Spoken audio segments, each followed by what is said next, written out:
14 years of running, half marathons, 100k ultras, and every year running felt a little heavier than the year before. His form? Check, looked fine. His training? Sensible.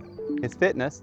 Better than runners half his age. So why did every kilometre cost more than it should? If you've ever asked that about your own running, you've done the physio, the strength blocks, the rest weeks, and it still feels like work, this video is about you. You think it's fitness. It's almost never fitness. By the end of this video, you'll know what it actually is. There's a test you can do on your very next run to see which side of it you're on. His name's Nick. When he came to me, he'd done what almost everyone does first. Look for the usual suspects. Fitness, fine. 14 years of engine. Mileage, sensible, he wasn't overreaching. Recovery, normal. Sleep, rest days, all there. He'd done lots of mobility work, strength work, and nothing had stuck. But here's the frustrating part. His form also looked fine. Nothing collapsing, nothing ugly, nothing a form check would flag. But you know that feeling. The pace is fine, the breathing is fine, but the legs feel like they're paying rent every single step. That was Nick. And that's the moment most runners get told, keep training, you're fine. But something was wrong. It just wasn't visible on camera. Because it wasn't a shape problem, it was a load problem. The question wasn't, what does his running look like? The question was, where is the load actually going? Here's what years of teaching and assessing hundreds of runners has taught me. There are two ways a human body can run. Heavy running and springy running. Heavy running is muscle, quads, calves, hamstrings, pushing you through every single step. It works, you still get down the trail, but every kilometre is paid for in muscle. Springy running is a different machine. Your glutes and hips load like a spring when your foot lands, and the ground hands the energy back. You're not pushing, you're bouncing.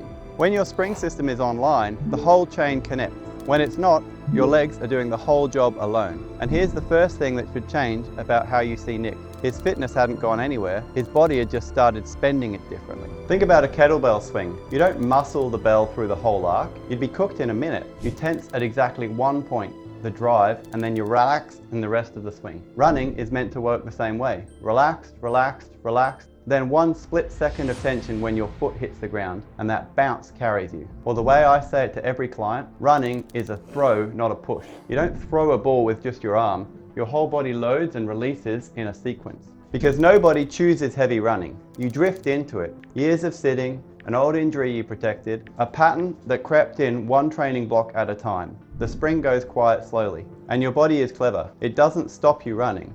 It just quietly hands the load to whatever muscles are willing to cover. The quads take the job, the calves, the hamstrings. They cope, then they complain. So the tight calf, the grumbling Achilles, the hamstring, that's just a niggle. Does that sound familiar? And this is exactly why the sensible fix is keep letting you down. Rest calms the symptom.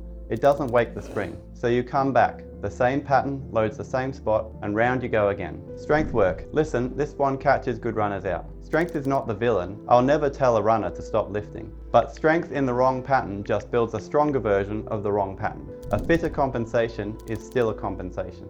And form cues. They last a few hundred meters. Under fatigue, your body goes back to the pattern it trusts. You can't think your way back into recoil. It gets retrained or it stays. So what did we find in Nick? In his first assessment, the thing that everyone had missed for years, his core and his glutes weren't talking to each other. He'd been running the heavy system for years, and that was looking technically fine the entire time. That's what a normal form check can't see. You can compensate internally and still look good on camera. We started retraining the pattern. Glutes and core switched on.